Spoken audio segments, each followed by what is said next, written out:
اعوذ باللہ من الشیطان الرجیم بسم اللہ الرحمن الرحیم فاذکرونی اذکرکم واشکروا لی ولا تکفرون۔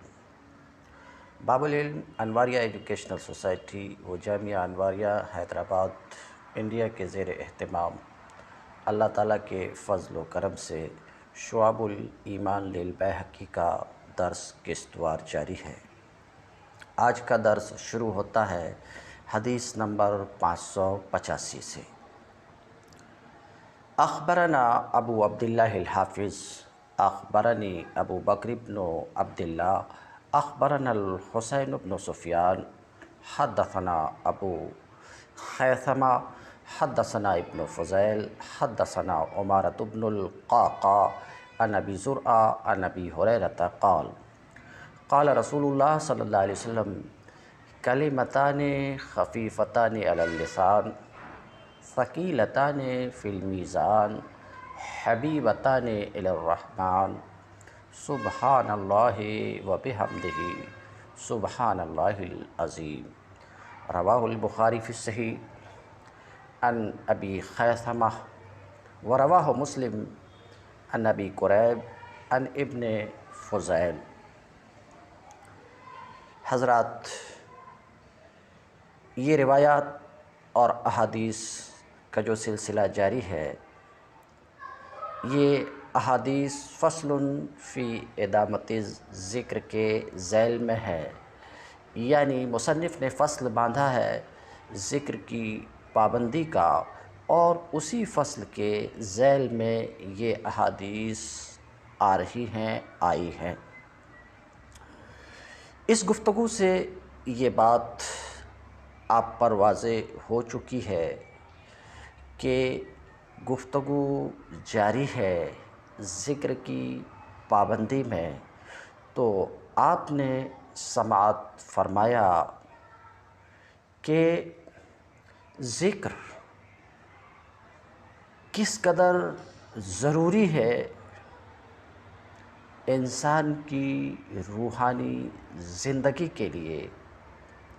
تو آپ نے سماعت فرمایا کہ جس طرح انسان کی جسمانی زندگی کے لیے ہوا، پانی، کھانا ضروری ہے، اسی طریقے سے روحانی زندگی کے لیے ذکر ضروری ہے، یعنی جس طریقے سے جسم انسانی جسم ہوا، پانی اور دانہ و کھانا کے بغیر باقی نہیں رہ سکتا، ایسے روح میں ذکر کے بغیر بالیدگی نہیں ہو سکتی۔ یہ تو آپ نے ما سبق میں سماعت فرما لیا، اور یہ بھی آپ نے سن لیا کہ اللہ تعالیٰ کا ذکر کس قدر ضروری ہے، کس قدر ضروری ہے۔ اس کی اہمیت کا تو اندازہ آپ اس سے لگا لیں، اور یہ حدیث گزر چکی ہے، پھر بھی میں ذکر کر رہا ہوں، اسی شعب الایمان میں یہ حدیث گزر چکی ہے۔ بہرحال ذکر کی اہمیت کیا ہے، ذکر کا مقام کیا ہے، اس کی اہمیت کا اندازہ آپ اس سے لگا لیں کہ نبی کریم صلی اللہ علیہ وسلم کا ارشاد مبارک ہے کہ جو ذکر کرنے والے اور جو ذکر کرنے والا نہیں ہے، اس کی مثال زندہ اور مردہ کی سی ہے۔ یعنی ذکر کرنے والا کو رسول اللہ صلی اللہ علیہ وسلم نے زندہ قرار دیا، اور ذکر نہ کرنے والے کو رسول اللہ صلی اللہ علیہ وسلم نے مردہ قرار دیا۔ اسی فصل کے اندر یہ حدیث ما سبق میں گزر چکی ہے۔ تو ذاکر شخص، اللہ کا ذکر کرنے والا، اللہ کو یاد کرنے والا، ذکر الہی میں مصروف رہنے والا آدمی، ذاکر آدمی زندہ ہوتا ہے، اور جو ذاکر نہیں ہے وہ مردہ ہے۔ اس سے آپ اندازہ کر لیں کہ اللہ جل شانہ نے ذکر کو ہماری روحانی زندگی کے لیے کس قدر ضروری اور اہم قرار دیا ہے۔ پھر اللہ پاک نے اس پر کوئی پابندی بھی نہیں لگائی، وضو کی پابندی نہیں لگائی، صرف ایک پابندی لگائی ہے کہ گندی جگہ پر نہ کرو۔ باقی ہر طرح سے اللہ پاک کا نام لیا جا سکتا ہے، لیٹے کھڑے بیٹھے ہر طرح سے اللہ کا ذکر کیا جا سکتا ہے۔ بلکہ عقل مندوں کی جو نشانی بتائی گئی ہے وہ یہ ہے کہ بے شک کائنات کے اندر اور رات دن کا جو الٹ پھیر ہے اس میں عقل مندوں کے لیے بڑی نشانیاں ہیں۔ پھر اللہ پاک نے عقل مندوں کی تعریف خود فرمائی۔ یہ آیت اس سے پہلے کے درس میں گزر چکی ہے کہ بے شک کائنات کے اندر اور رات و دن کا جو الٹ پھیر ہے اس میں عقل مندوں کے لیے بڑی نشانی ہے۔ پھر اللہ تبارک تعالیٰ نے عقل مندوں کی تعریف خود فرمائی ہے کہ عقل مند کون لوگ ہیں، تو اللہ رب العزت نے فرمایا عقل مند وہ لوگ ہیں جو کھڑے بیٹھے لیٹے ہر حال میں اللہ تعالیٰ کا ذکر کرتے ہیں، بہرحال اللہ کو یاد کرتے ہیں، اور کائنات کی پیدائش میں اور جو کچھ اس میں ہے اس پر غور و فکر کرتے ہیں۔ ان کے دل سے بے ساختہ یہ بات بلند ہوتی ہے، یہ بات نکلتی ہے کہ اے اللہ تو نے ان سب چیزوں کو بے فائدہ پیدا نہیں کیا۔ یہ آیت بھی پیچھے گزر چکی، تو ہمارے اوپر بھی فضل فرما اور ہمیں عذاب جہنم سے چھٹکارا دے۔ تو عقل مندوں کی نشانی یہ بتائی گئی کہ ذکر کے بارے میں فرمایا کہ اللہ تعالیٰ کا ذکر خوب کثرت سے کرو اور صبح و شام اللہ تعالیٰ کی تسبیح بیان کرو، وَسَبِّحُوا بُكْرَةً وَأَصِيلًا۔ ساتھ میں یہ بھی فرمایا سبحان اللہ، کیا عجیب شان ہے ذکر کی۔ اللہ رب العزت فرماتا ہے اگر تم اللہ کو مجلس میں یاد کرو، اگر تم اللہ کو مجلس میں یاد کرو گے تو اللہ تعالیٰ اس مجلس سے بہتر مجلس یعنی فرشتوں کی مجلس میں تمہیں یاد فرمائے گا۔ اور یہ بھی فرمایا کہ اگر تم اللہ پاک کو دل میں یاد کرو گے تو اللہ تعالیٰ اپنے آپ کے ساتھ تمہیں یاد کر لے گا۔ یہ تو وہ حدیث ہے جو اب سے پہلے گزر چکی ہے اسی شعب الایمان میں۔ بعض لوگوں کے ذہن میں یہ شبہ ہو سکتا ہے کہ یہ حدیث جو ابھی ابھی سنائی گئی پتہ نہیں ضعیف ہے، کمزور ہے۔ اس قسم کی باتیں آج کل بہت سننے کو ملتی ہے، لیکن قرآن پاک کو تو ظاہر ہے کہ کوئی ضعیف نہیں کہہ سکتا۔ خود قرآن پاک میں ہے فَاذْكُرُونِي أَذْكُرْكُمْ وَاشْكُرُوا لِي وَلَا تَكْفُرُونِ۔ تم مجھے یاد کرو میں تمہیں یاد رکھوں گا۔ اب اس کو کون ضعیف کہہ سکتا ہے؟ بات بالکل وہی ہے۔ وہ حدیث شریف اس آیت کی تفسیر ہے۔ اس کا مطلب ہے کہ اللہ تبارک و تعالیٰ اپنے یاد کرنے والے کو یاد رکھتا ہے، اس میں کوئی دوسری بات نہیں۔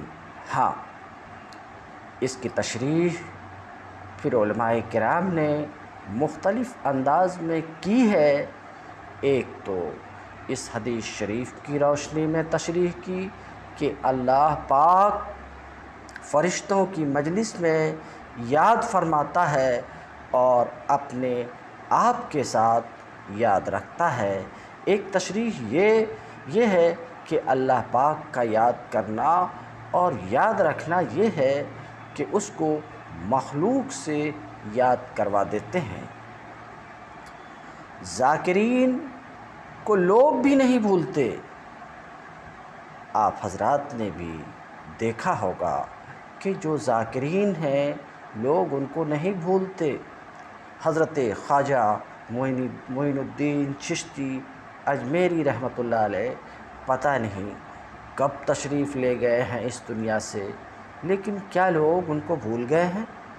اسی طریقے سے حضرت شیخ عبد القادر جیلانی رحمۃ اللہ علیہ، اسی طریقے سے حضرت مخدوم سلطان سید اشرف جہانگیر رحمۃ اللہ علیہ پتہ نہیں کب اس دنیا سے تشریف لے گئے، مگر یہ اکابرین ذاکرین تھے۔ سینکڑوں سال ان کے اس دنیا سے رخصت کیے ہوئے گزر گئے، سینکڑوں سال گزر گئے، مگر اس کے باوجود دنیا ان کو فراموش نہیں کی۔ تو وہ لوگ جو اللہ کا ذکر کرتے ہیں، اللہ کا ذکر کرتے ہیں، وہ لوگ جو اللہ کے ذاکر ہوتے ہیں، ایسے لوگوں کو اللہ لوگوں سے یاد رکھواتا ہے۔ حضرت امام غزالی رحمۃ اللہ علیہ کو کتنے 100 سال گزر گئے، مگر آج دنیا انہیں بھی جانتی ہے، یہ ذکر کی فضیلت ہے۔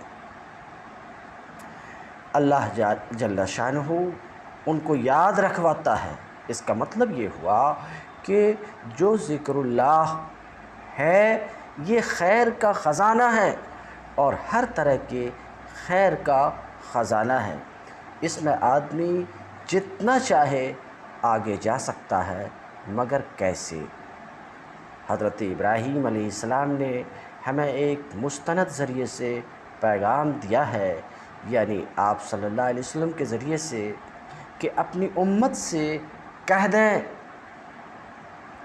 حضرت ابراہیم علیہ السلام کا ہم سب کے لیے پیغام ہے، اور وہ بھی سید الانبیاء کے ذریعے سے، کہ آپ اپنی امت سے کہہ دیں کہ جنت ایک چٹیل میدان ہے، اگر تم چاہتے ہو کہ اس میں درخت لگ جائیں تو ذکر کرو، یہ جنت کے درخت ہیں۔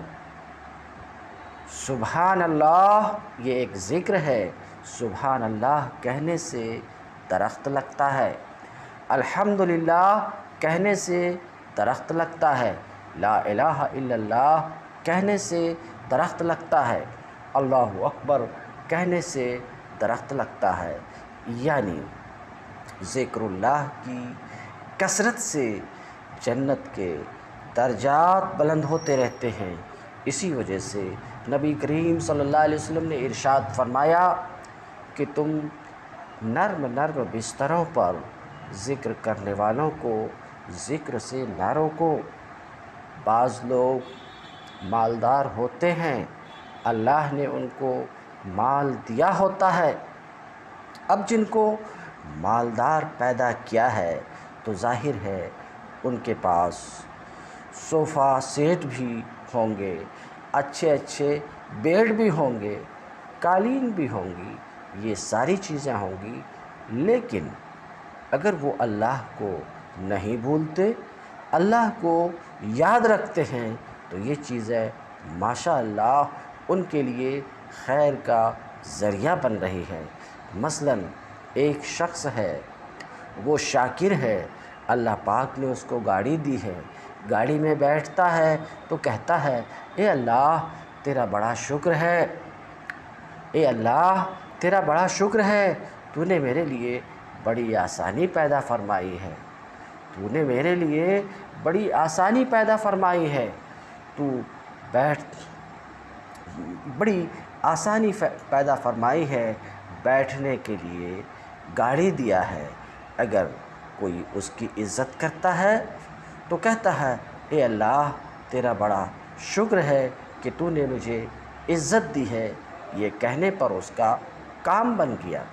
کھانا کھاتا ہے تو کہتا ہے الحمدللہ، کھانا بھی اس کا ذکر بن گیا۔ پانی پیتا ہے تب بھی الحمدللہ، وہی پانی پینا اس کے لیے ذکر بن گیا۔ بازار میں پھرتا ہے، کلمہ پڑھ لیتا ہے، چوتھا کلمہ پڑھ لیتا ہے، 30 لاکھ نیکیاں اس کو مل گئی۔ اس کے لیے بازار جانا خیر کا ذریعہ بن گیا۔ اگر مشکل وقت آ گیا تو انا للہ و انا الیہ راجعون پڑھا تو یہ ذریعہ بن گیا۔ خوشی کا وقت آیا، اللہ کا شکر ادا کیا، یہ بھی ذریعہ بن گیا۔ ہر حال میں مسلمان کی جیت ہی جیت ہے اگر وہ اللہ تعالیٰ کو یاد رکھتا ہے۔ زبان ایک چھوٹا سا عضو ہے، اس کو ہلانے میں کوئی زبردستی نہیں، کوئی پریشانی نہیں یا تکلیف نہیں ہوتی، لیکن آپ کو یہ ہر وقت فائدہ پہنچا سکتا ہے۔ ذکر کرنے کی عادت آپ کو ہر وقت فائدہ پہنچا سکتی ہے۔ آپ کے پاس کسی چیز کی کمی نہیں ہے، آپ اپنے درجات خود بلند کروا سکتے ہیں۔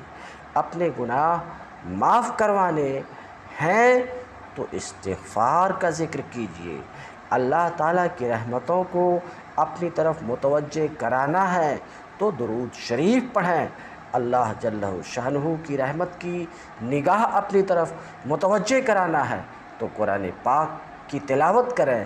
مطلب یہ ہے کہ ہر حالت میں آپ کما سکتے ہیں۔ یہ زندگی آپ کو اللہ پاک نے کمانے کے لیے دی ہے، لیکن اس کی قدر بھی تو کیجیے۔ قدر کرنے سے کام بنتا ہے۔ یہ ذکر ہمارے دلوں کے اندر اتر جائے تاکہ ہم ہر موقع پر ذکر کر سکیں۔ جو باتیں میں اس وقت کر رہا ہوں یہ معلومات کی حد تک ہیں۔ ہو سکتا ہے آپ میں سے بہت سارے لوگوں نے یہ باتیں پہلے بھی سنی ہوں، تو وجہ کیا ہے کہ وقت پر ذکر کیوں یاد نہیں رہتا؟ وقت پر انسان کی زبان سے بے صبری کے الفاظ کیوں نکلتے ہیں؟ ناشکری کے کلمات کیوں نکلتے ہیں؟ موقع پر انسان سے لایعنی گفتگو کیوں ہوتی ہے؟ وقت پر انسان کو ذکر کیوں یاد نہیں آتا؟ واقعی مسئلہ ہے، لیکن وہ مسئلہ کیا ہے؟ وہ مسئلہ یہ ہے کہ دل بیمار ہے۔ بیمار دل میں خدا کہاں آتا ہے؟ اس کے لیے انسان کو ایک اور محنت کرنے کی ضرورت ہوتی ہے۔ یہ علمی باتیں ہیں، ان علمی باتوں پر انسان کو یقین آ جائے، اس پر عمل ہو جائے، اس پر دوام آ جائے، اس کے اندر ایک اخلاص آ جائے، پھر وہ اخلاص قبول ہو جائے تو سبحان اللہ پھر بات بنے گی۔ ہم نے ان لوگوں کو دیکھا ہے جنہوں نے وقت کی قدر کی ہے، جنہوں نے وقت کی قدر کی ہے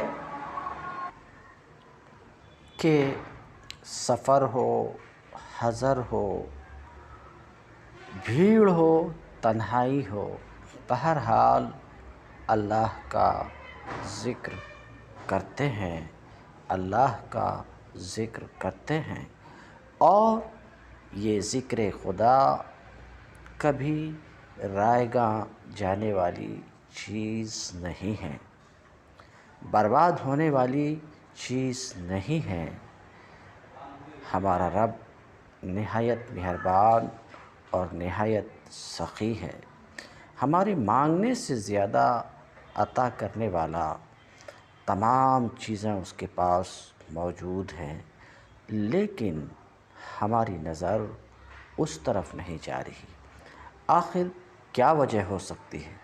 جس وقت توبہ کا حکم آ گیا تو ایک شیطان اپنے سر پر خاک ڈالنے لگا کہ ہائے افسوس، میں صبح سے شام تک لوگوں سے غلطیاں کرواؤں گا اور آخر میں توبہ کر کے سب کچھ یہ معاف کروا لے گا۔ تو دوسرے شیطان نے کہا کوئی پرواہ نہ کرو، ہم ان سے ایسی غلطیاں کروائیں گے جس کو یہ گناہ ہی نہیں سمجھیں گے، تو پھر توبہ کون کرے گا؟ کیا ایسی صورتحال آج کل نہیں ہے؟ اگر ہم کسی کو اس کی غلطی پر مثلاً اس کا پاجامہ ٹخنوں سے نیچے ہے، یہ گناہ کبیرہ ہے، یہ گناہ کبیرہ ہے۔ اگر ہم کسی کو اس کی غلطی پر، مثال کے طور پر اس کا پاجامہ ٹخنوں سے نیچے ہے، یہ گناہ کبیرہ ہے، اس میں میری اور آپ کی بات نہیں چلتی، یہ تو خدا کا حکم ہے۔ کتابوں میں دیکھ لیجئے، کبائر گناہ میں یہ لکھا ہوا ہے، امام غزالی کی کتاب میں اور بہت سارے علماء کرام نے کتابیں لکھی ہیں، اس میں جو کبیرہ گناہوں کی تفصیل ہے اس میں لکھا ہے کہ مردوں کے لیے ٹخنوں سے نیچے پاجامہ ہونا گناہ کبیرہ ہے، عورتوں کے لیے ٹخنوں سے اوپر ہونا گناہ کبیرہ ہے۔ اب آپ اندازہ کر لیں کہ عورتوں کا پاجامہ ٹخنوں سے اوپر جا رہا ہے اور مردوں کا پاجامہ نیچے آ رہا ہے، یہ کیا ہے؟ اس میں انسان کو ملتا کیا ہے؟ کچھ بھی نہیں ملتا۔ اب اگر آپ کسی کو کہہ دیں کہ ٹخنوں سے پاجامہ اونچا کر لیں تو وہ آگے سے جواب دے گا تمہیں کیا ہے، چلیں جی بڑی غلطی ہو گئی، آپ سے بات کی، معافی چاہتے ہیں، اور کیا کر سکتے ہیں، معافی ہی مانگنی پڑے گی۔ آدمی اس بات پر ایسے غضبناک ہو جاتا جیسے ہم نے اس پر کوئی تلوار چلائی ہو۔ اب بتائیں ایسا شخص اس چیز سے توبہ کرے گا؟ نہیں کرے گا، ورنہ حکم بالکل واضح ہے، توبہ کرے گا تو سب کچھ معاف، لیکن توبہ کیسے کرے گا؟ وہ تو اس کو غلطی ہی نہیں سمجھ رہا، الٹا آپ کو دلائل دینا شروع کر دے گا، اس طرح لا علمی میں انسان کے اکاؤنٹ میں بہت سے ایسے گناہ ریکارڈ ہو جاتے ہیں جس کا انسان کو اندازہ بھی نہیں ہوتا ہے۔ تو ان گناہوں کے وبال سے بچنے کے لیے بھی ضروری ہے کہ کثرت کے ساتھ اللہ تعالیٰ کا ذکر کر کے زیادہ سے زیادہ حسنات، زیادہ سے زیادہ نیکیاں اپنے اکاؤنٹ میں لکھوائی جائیں۔ بہرحال اب تک تو یہ جو میں گفتگو کیا یہ ذکر عام میں گفتگو تھی۔ اب یہ حدیث جس کی ابھی میں نے آپ کے سامنے پڑھا، کلمتان خفیفتان علی اللسان ثقیلتان فی المیزان حبیبتان الی الرحمن سبحان اللہ و بحمدہ سبحان اللہ العظیم، مناسب معلوم ہوتا ہے کہ اولاً سبحان اللہ و بحمدہ اور سبحان اللہ العظیم کے فضائل آپ کے سامنے مختصراً بیان کروں۔ اس تمہید کے بعد اب شعب الایمان للبیہقی کی حدیث نمبر 585 سے سبحان اللہ بحمدہ، سبحان اللہ العظیم کی فضیلت جاننے کی کوشش کرتے ہیں۔ امام بیہقی کہتے ہیں اخبرنا ابو عبداللہ الحافظ، خبر دیے ہم کو ابو عبداللہ حافظ، وہ کہتے ہیں خبر دیے مجھ کو ابو بکر بن عبداللہ، وہ کہتے ہیں خبر دیے ہم کو حسن بن سفیان، وہ کہتے ہیں کہ حدیث بیان کی ہم سے ابو خیثمہ، وہ کہتے ہیں حدیث بیان کیے ہم سے ابن فضیل، وہ کہتے ہیں حدیث بیان کی ہم سے عمارہ بن قعقاع، وہ روایت کرتے ہیں ابو زرعہ سے، وہ روایت کرتے ہیں حضرت ابو ہریرہ رضی اللہ تعالی عنہ سے۔ حضرت ابو ہریرہ کا مختصر ترجمہ اس سے پہلے کسی درس میں بیان کر چکا ہوں۔ حضرت ابو ہریرہ کہتے ہیں رسول اللہ صلی اللہ علیہ وسلم نے فرمایا کلمتان خفیفتان علی اللسان، دو کلمے، یہ دو کلمے ہیں جو زبان پہ ہلکے پھلکے ہیں، ثقیلتان فی المیزان، مگر میزان میں ترازو میں بڑے بھاری ہیں، حبیبتان الی الرحمن، رحمان کو یہ دونوں کلمے محبوب ہیں، پسند ہیں، اور یہ دونوں کلمے کیا ہیں؟ سبحان اللہ و بحمدہ اور سبحان اللہ العظیم۔ مناسب معلوم ہوتا ہے کہ متن حدیث کی مختصر تشریح ذکر کر دی جائے، کیونکہ یہ وہ متن ہے جس کی روایت امام بخاری نے صحیح میں امام بخاری نے بھی کی ہے، اور ابو خیثمہ سے، اور امام مسلم نے بھی اس کی روایت کی ہے ابن ابو قریب کے ذریعے سے، ابن فضیل سے۔ تو مناسب معلوم ہوتا ہے کہ مختصراً اس حدیث کے متن پر گفتگو کر لی جائے۔ تو واضح رہے، آپ کو معلوم ہے کلمتان تثنیہ ہے کلمہ کا، کلمہ اور کلام نحو میں تو آپ نے پڑھا ہی ہے، مگر واضح رہے کہ کبھی کلام پر بھی کلمے کا لفظ بول دیا جاتا ہے، جیسے کلمہ شہادت کلام ہے، لیکن اس کو کلمہ سے تعبیر کیا جاتا ہے۔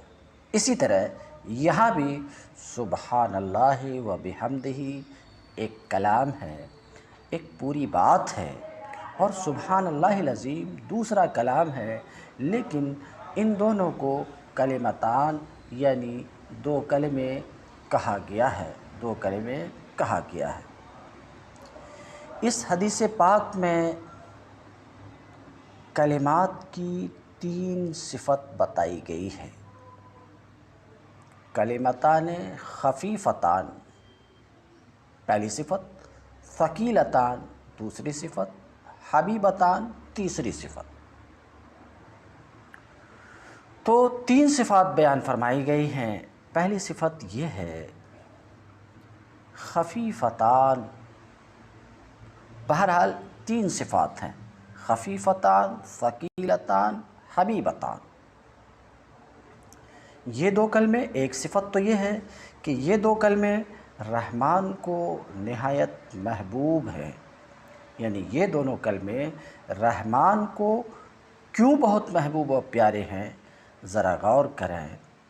ہر آدمی چاہتا ہے کہ میری طرف کوئی برائی منسوب نہ کی جائے اور میری طرف خوبی کی نسبت کی جائے۔ جب انسان کو اپنے سے برائی کی نفی اور اپنے لیے خوبی کا اثبات ہے، تو حضرت رحمان کو کیوں کر یہ محبوب نہ ہوگا۔ وَلَهُ الْمَثَلُ الْأَعْلَىٰ، اللہ تعالیٰ تو اس کا زیادہ حقدار ہے۔ جو کچھ ابھی میں عرض کیا اس کا حاصل یہ کہ یہ دونوں کلمے رحمان کو کیوں محبوب ہیں، وجہ یہ ہے کہ پہلا کلمہ دیکھیے سبحان اللہ و بحمدہ، اس میں اس کا معنی اگر اپنے ذہن میں رکھیں تو بات صاف ہو جائے گی۔ اللہ ہر عیب اور نقص سے پاک ہے اور ہر ایسی چیز سے پاک ہے جو کسی مخلوق سے مشابہت رکھے۔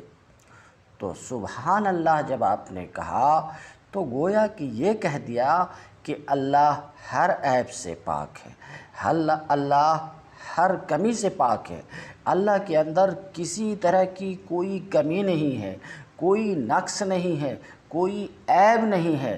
تو اللہ رب العزت سے آپ نے سبحان اللہ کر کے ہر عیب، ہر نقص، ہر کمی کی نفی کر دی۔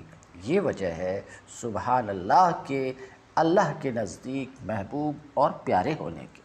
اور ساتھ میں جب بحمدہ آپ نے کہا تو یہ کہہ دیا کہ ہر خوبی اللہ کے لیے ثابت ہے، یعنی جو بھی خوبی اور کمال ہے وہ سب اللہ کے لیے ثابت ہے۔ ہر ایک خوبی اور تمام کمال اللہ کے لیے ہے۔ یہی وجہ ہے کہ یہ دو کلمے رحمان کو بہت پیارے ہیں۔ کچھ علماء فرماتے ہیں کہ ان دو کلمات کے رحمان کو محبوب ہونے کا مطلب یہ ہے کہ ان کلمات کا پڑھنے والا اللہ کو محبوب ہے۔ اس قول کے اعتبار سے اس میں مجاز ہے۔ دوسرے کچھ علماء فرماتے ہیں کہ یہاں مجازی معنی مراد لینے کی کوئی ضرورت نہیں، اور حدیث پاک کا مطلب یہ ہے کہ خود یہ دو کلمات، کون سے دو کلمات؟ سبحان اللہ و بحمدہ سبحان اللہ العظیم، خود یہ دو کلمات اللہ تعالیٰ کو بہت محبوب ہیں۔ اس کی تائید صحیح مسلم وغیرہ کی حضرت ابو ہریرہ رضی اللہ تعالیٰ عنہ کی روایت سے ہوتی ہے۔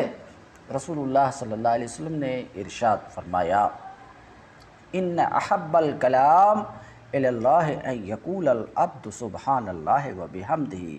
تو دیکھیے اس حدیث میں تصریح ہے کہ خود یہ کلام اللہ کو محبوب ہے۔ اللہ تعالیٰ کو سب سے محبوب کلام بندے کا سبحان اللہ و بحمدہ کہنا ہے، سبحان اللہ و بحمدہ کہنا ہے۔ اس حدیث پاک میں اللہ تعالیٰ کی محبت کا تعلق سبحان اللہ و بحمدہ کلمہ سے بیان کیا گیا۔ اور بھی روایات اس کی مؤید ہیں۔ ظاہر ہے کہ جب حدیث میں منقول یہ دو کلمے رحمان کو بہت محبوب ہیں تو ان کلمات کا پڑھنے والا بھی رحمان کو محبوب ہوگا۔ یہ یاد رکھیے کہ رحمان کا ان دو کلمات سے یا ان کے پڑھنے والے سے یا دونوں سے محبت کرنا اس کے شایان شان ہے، لہٰذا کسی تعویل کی ضرورت نہیں رہتی، اور بات بالکل صاف ہے کہ یہ دو کلمے یعنی سبحان اللہ و بحمدہ سبحان اللہ العظیم اللہ کو بہت محبوب ہیں۔ اور ظاہر سی بات ہے جب یہ دو کلمے بہت محبوب ہیں تو ان دو کلموں کا ورد کرنے والا، ذکر کرنے والا، پڑھنے والا بھی رحمان کو، اللہ کو محبوب ہے۔ ان دو کلموں کے اندر سبحان اللہ و بحمدہ سبحان اللہ العظیم، یہ تو دو کلمے رہے۔ اس حدیث میں جو الفاظ ہیں، حبیبتانی الی الرحمن، اللہ تعالیٰ رحمان اللہ تعالیٰ کے اسماء حسنی میں سے اس حدیث میں یہاں بطور خاص رحمان کو ذکر کیا گیا ہے۔ اس کی وجہ غالباً یہ ہوگی کہ حدیث پاک میں اللہ تعالیٰ کی حمد کے ساتھ پاکی بیان کرنے کی جزا کا بیان ہوا، جس سے معلوم ہوتا ہے کہ اللہ تعالیٰ عمل قلیل پر بھی اجر جزیل اور ثواب کثیر عطا فرماتا ہے۔ اس سے نوازتا ہے۔ اس اعتبار سے یہ حدیث رحمان کی اپنے بندوں پر رحمت کی وسعت کو بیان کرنے پر مشتمل ہے، اور اسماء حسنہ میں سے اس کے مناسب نامی رحمان ہے۔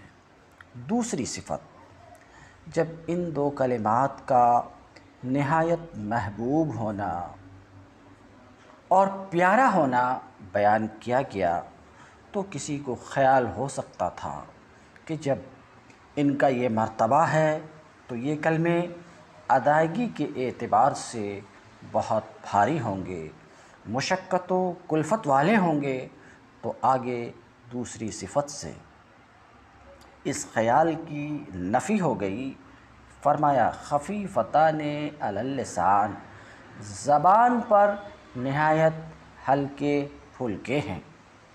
زبان پر ہلکا ہونے سے مراد یہ ہے کہ ان کا پڑھنا نہایت آسان ہے، ان کی ادائیگی میں کوئی دقت و دشواری نہیں ہے، اور زبان سے سہولت اور سلاست سے جاری ہوتے ہیں۔ ان کلمات کے ہلکا ہونے کو معلوم کرنے کے لیے عربی کا عبرانی وغیرہ زبان کے ساتھ تقابل کرنے کی بھی کوئی ضرورت نہیں ہے۔ یہ کلمات عربی میں ہیں اور عبرانی وغیرہ زبانوں کے مقابلے میں عربی زبان خفیف ہے، یعنی اس کے کلمات کی ادائیگی نسبتاً آسان ہے، بلکہ خود عربی زبان ہی کے اعتبار سے دیکھیں تب بھی ان کلمات کا خفیفتان علی اللسان، زبان پر ہلکا پھلکا ہونا واضح ہے، اس لیے کہ اولاً یہ مختصر اور چھوٹے چھوٹے جملے ہیں، ان کے حروف کم ہیں، اور ثانیاً عربی میں جو حروف شدہ معروف ہیں اور وہ حمزہ، جیم، دال، قاف، تا، با، کاف، تا ہیں، ان میں سے صرف حرف با ان کلمات میں ہے۔ سبحان اللہ و بحمدہ سبحان اللہ العظیم میں صرف حرف با ہے۔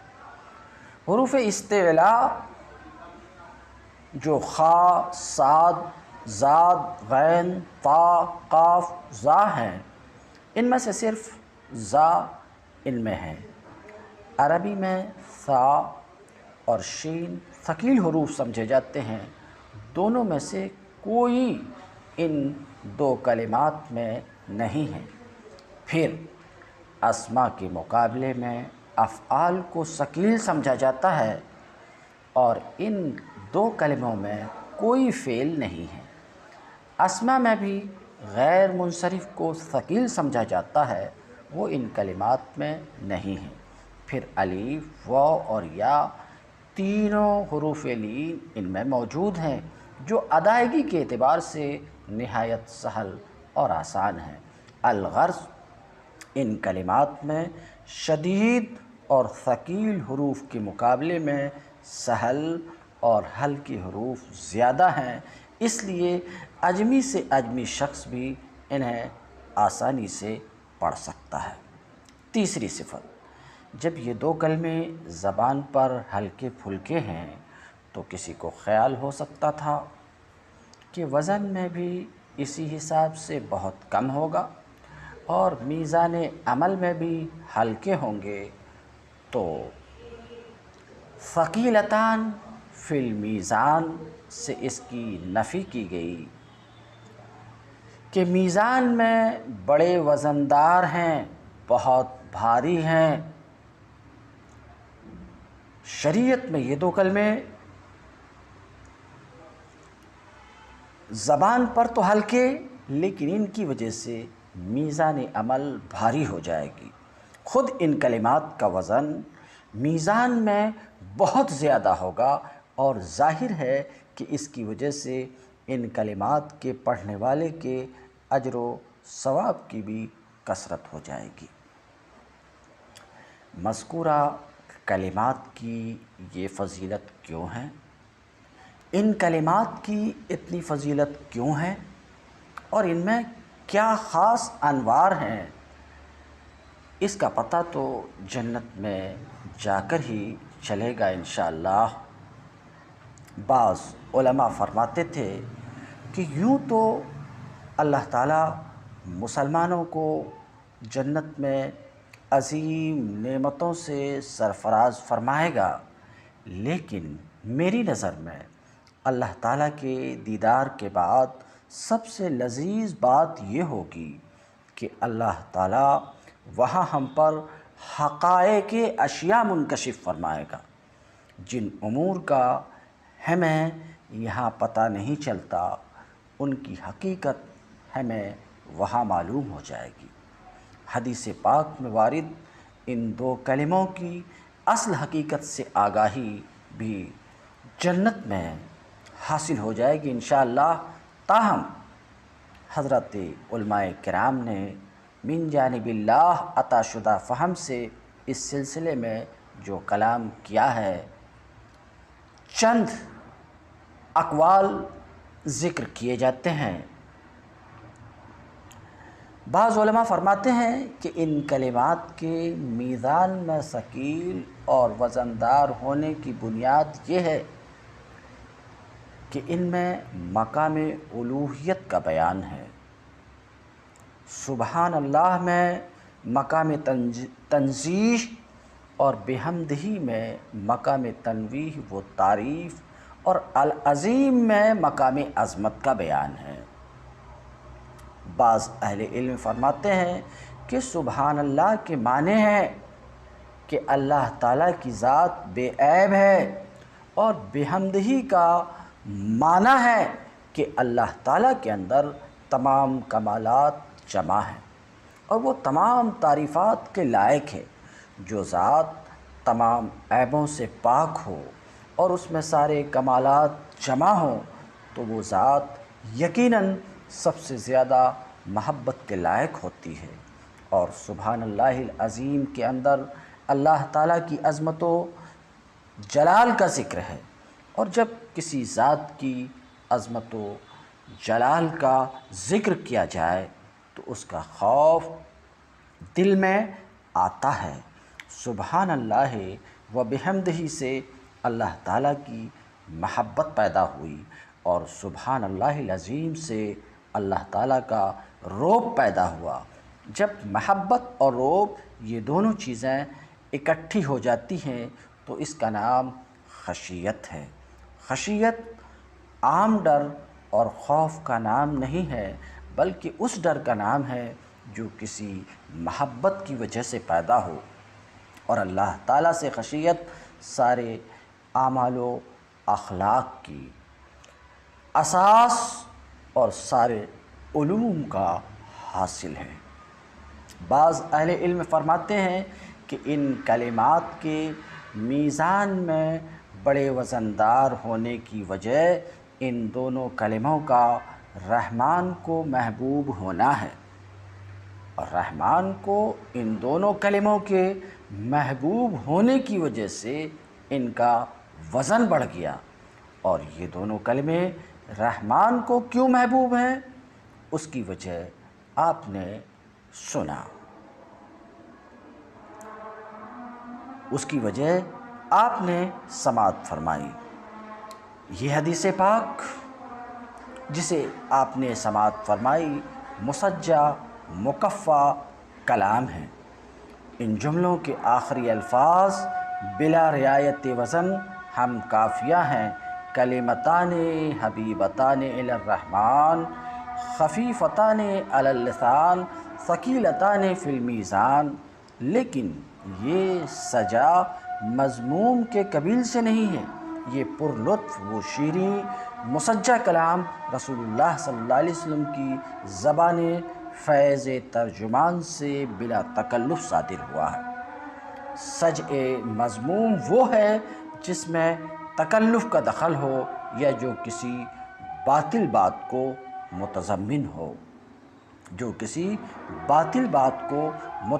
ہو، سبحان اللہ کے معنی رحمان کو نہایت محبوب، زبان پر بہت ہلکے پھلکے، میزان عمل میں بڑے وزندار کلمات یہ ہیں: سبحان اللہ و بحمدہ، سبحان اللہ العظیم۔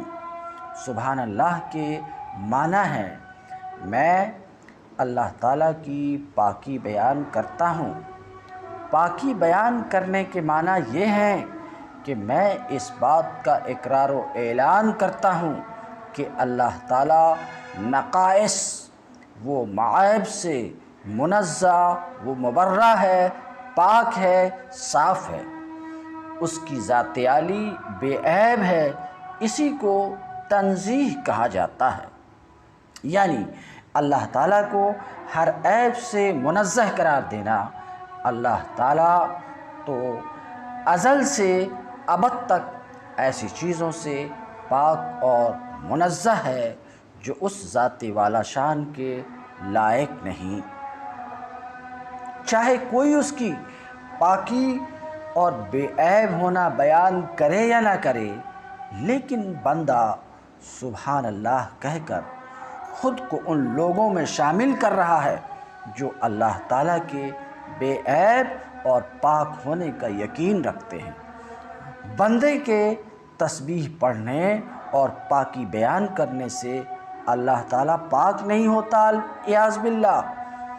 بتصریح نصوص خود بندہ اپنے گناہوں سے پاک ہوتا ہے۔ کتاب الدعوات میں یہ روایت ہے، رسول اللہ صلی اللہ علیہ وسلم نے ارشاد فرمایا: من قال سبحان اللہ و بحمدہ فی یوم 100 مرہ حطت عنہ خطایاہ وان کانت مثل زبد البحر۔ ابھی آگے یہ حدیث آ رہی ہے کہ جو دل میں سبحان اللہ و بحمدہ 100 بار پڑھ لے، اس کے سارے خطایا، اس کے سارے گناہ معاف ہو جائیں گے، اگرچہ وہ گناہ سمندر کے جھاگ کے برابر ہوں۔ یہاں جزا من جنس العمل کا قانون کار فرما ہے، یعنی جیسا عمل ویسا ہی بدلہ۔ جب بندہ اپنے رب سے نقائص وہ معائب کی نفی کرتا ہے، تمام عیب کی نفی کرتا ہے، تمام کمیوں کی نفی کرتا ہے، تو رب العالمین جو اکرم الاکرمین ہے اپنی طرف سے یہ بدلہ دیتا ہے کہ اپنے بندے سے نقائص و معائب کو دھو دیتا ہے، اس کے گناہوں کو معاف فرما دیتا ہے۔ اس اعتبار سے اس میں خود بندہ کا اپنا نقصان ہے، اس اعتبار سے اس میں خود بندہ کا نقصان نہیں بلکہ بندہ کا اپنا نفع ہے، بندے کا اپنا نفع ہے۔ قرآن مجید میں رسول اکرم صلی اللہ علیہ وسلم، دیگر حضرات انبیاء کرام علیہ السلام، حضرات ملائکہ، مومنین، حیوانات و جمادات اور تمام موجودات سے متعلق کم و بیش 30 صورتوں سے تسبیح کا ذکر آیا ہے۔ کہیں سبحان کا لفظ ہے تو کہیں سبح فعل امر کے طور پر، کہیں سبح فعل ماضی کے طور پر، کہیں یسبح فعل مضارع کے طور پر۔ آخر کوئی تو بات تھی کہ فتح مکہ جو عظیم ترین فتح تھی، جو در حقیقت سارے عرب کی فتح تھی، اس موقع پر اللہ تعالیٰ نے عام لوگوں سے متعلق کوئی اہم پیغام رسول اللہ کو نہ دیتے ہوئے تسبیح و تحمید کے اہتمام کی تلقین فرمائی۔ اور بحمدہ اس میں اللہ تعالیٰ کے لیے خوبیوں اور کمالات کا اس بات ہے، اس بات کو ثابت کرنا ہے کہ تمام خوبیاں، تمام کمالات اللہ تعالیٰ کے لیے ثابت ہیں۔ اس میں اختلاف ہے کہ یہاں واو کون سا ہے اور با کون سی ہے، چند اقوال سماعت فرمائیں۔ واو عاطفہ ہے اور با سببیہ ہے۔ تقدیر عبارت اس طریقے سے ہے، اسبح اللہ تعالی تسبیحاً واثنی علیہ بسبب حمدہ، میں اللہ تعالیٰ کی پاکی بیان کرتا ہوں اور اس کی ثنا کرتا ہوں اس لیے کہ اس نے اپنی حمد و تعریف کی ہے۔ دوسرا قول واو عاطفہ ہے اور با استعانت کے لیے ہے اور تقدیر عبارت اس طریقے سے ہے، اسبح اللہ تعالی تسبیحاً بمعونتہ ہی نعمت توجب علی حمدہ، میں اللہ تعالیٰ کی پاکی بیان کرتا ہوں لیکن اپنی قوت و طاقت سے نہیں بلکہ اللہ تعالیٰ کی مدد سے، جو ایک ایسی نعمت ہے جو مجھ پر اس کی حمد و ثنا کو واجب کرتی ہے۔ اور واو عاطفہ ہے، با ملاوست کے لیے ہے اور حمد کی اضافت فاعل کی طرف ہے، تقدیر عبارت یہ ہے، اسبح اللہ تعالی وتلبس بحمدہ اے بتوفیقہ، میں اللہ تعالیٰ کی پاکی بیان کرتا ہوں اور میرا اس کی پاکی بیان کرنے میں لگنا اس کی توفیق سے ہے، وہ عاطفہ ہے۔ اس طرح کے اور بھی اس سلسلے میں اقوال ہیں۔ صفات باری تعالیٰ میں سے یہاں پر رحمان کے لفظ کا استعمال ہوا ہے۔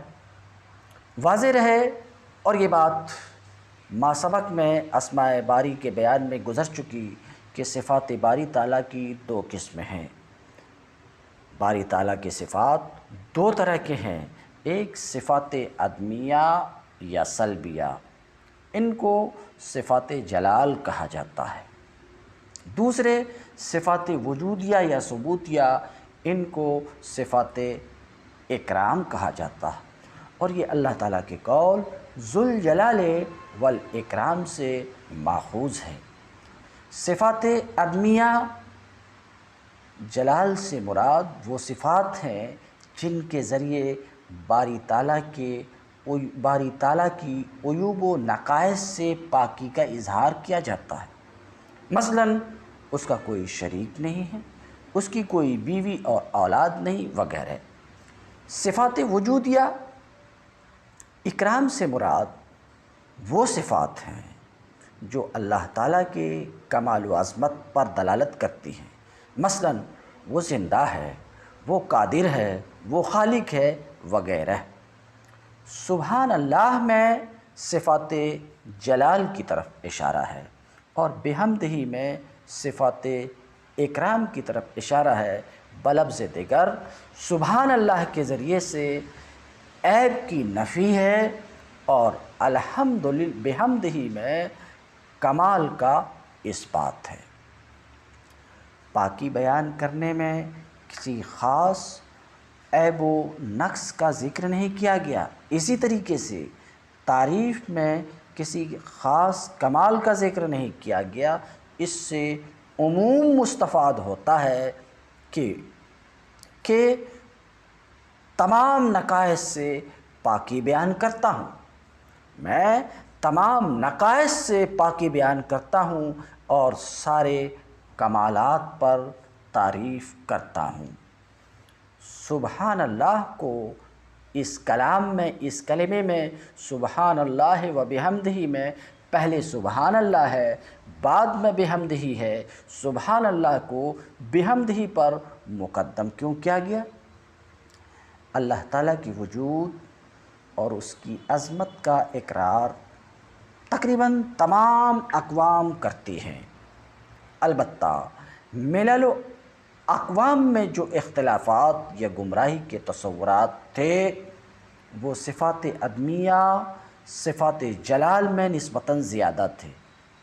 اس لیے زیادہ اہم بات یہ تھی کہ پہلے شوائب، نقائص، نقص و عیب سے ذات باری تعالیٰ کی پاکی و برتری کا اظہار کیا جائے، اس کے بعد اس کی عظمت و کمال کا اقرار کیا جائے۔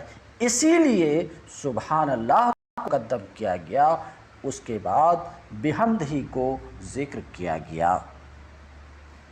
سبحان اللہ العظیم۔ آگے دوسرا کلمہ ہے سبحان اللہ العظیم، میں اللہ کی پاکی بیان کرتا ہوں جو بڑی عظمت والا ہے۔ سبحان اللہ کو دوبارہ ذکر کرنے کی بہت سی وجہ بیان کی گئی ہیں۔ نمبر 1 تاکید مقصود ہے۔ نمبر 2 اللہ تعالیٰ کی طرف عیوب و نقائص منسوب کرنے والے مشرکین کی کثرت کا لحاظ کرتے ہوئے صیغہ تنزیہ سبحان اللہ کو مقرر لایا گیا۔ نمبر 3 اس بات کی طرف متوجہ کرنا ہے کہ اللہ تعالیٰ کے عیوب و نقائص سے پاک ہونے کا ادراک تو عقل سے بھی ہو سکتا ہے، لہٰذا اس کے اقرار سے باز نہیں رہنا چاہیے، نہ کوتاہی کرنی چاہیے۔ ہاں، کمالات کا معاملہ دوسرا ہے، عقل ان کے حقائق کے ادراک سے قاصر ہے۔ ظاہر الفاظ کی طرف نظر کرتے ہوئے سبحان اللہ مقرر ہے اور بحمدہ میں تکرار نہیں ہے، ورنہ در حقیقت جو مضمون سبحان اللہ و بحمدہ میں بیان ہوا ہے اسی کو یہاں سبحان اللہ العظیم سے ادا کیا گیا، کیونکہ عظیم کے معنی ہے بڑائی والا، بڑائیوں والا، اور عظمت کاملہ والا وہی ہے جو تمام خوبیوں کا جامع ہو، یہی بحمدہ کا مطلب ہے۔ ان کلمات کی فضیلت کے پیش نظر ان کو پڑھتے رہنے میں آدمی کو دریغ نہیں کرنا چاہیے، کم از کم دن میں 100 بار پڑھ لے۔ ان کے پڑھنے میں ظاہر ہے بہت زیادہ وقت نہیں لگتا، اس میں کچھ بہت دشواری بھی نہیں ہے، 2 ہی تو کلمے ہیں۔ ابن رجب حنبلی رحمۃ اللہ علیہ نے ذکر کیا ہے کہ امام ابن سیرین رحمۃ اللہ علیہ کا عام ورد یہی 2 کلمے تھے۔ ہم بھی ان 2 کلمات یعنی سبحان اللہ و بحمدہ سبحان اللہ العظیم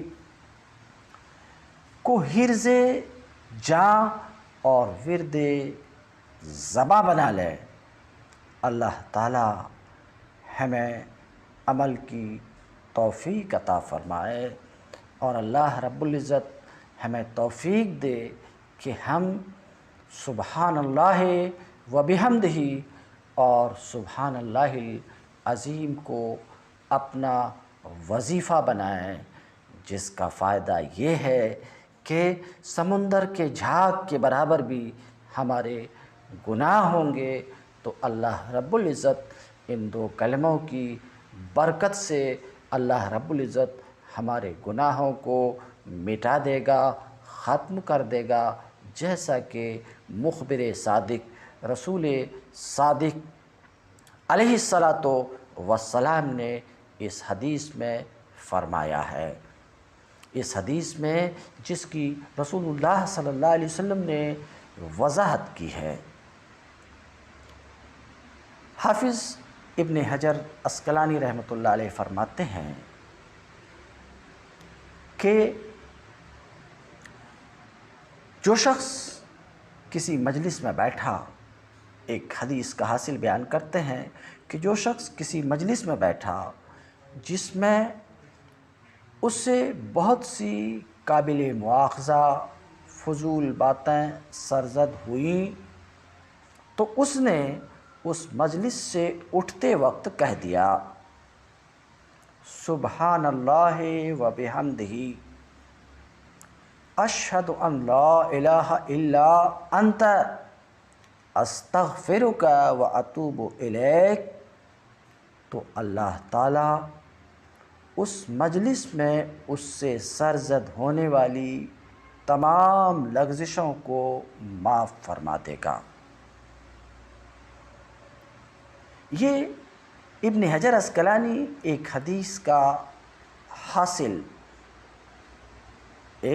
حدیث کا حاصل پوری بات انہوں نے یوں کہا کہ حدیث میں یا اس پر کلام میں ایسا کلمہ ہو جس سے اس کی طرف اشارہ ہو۔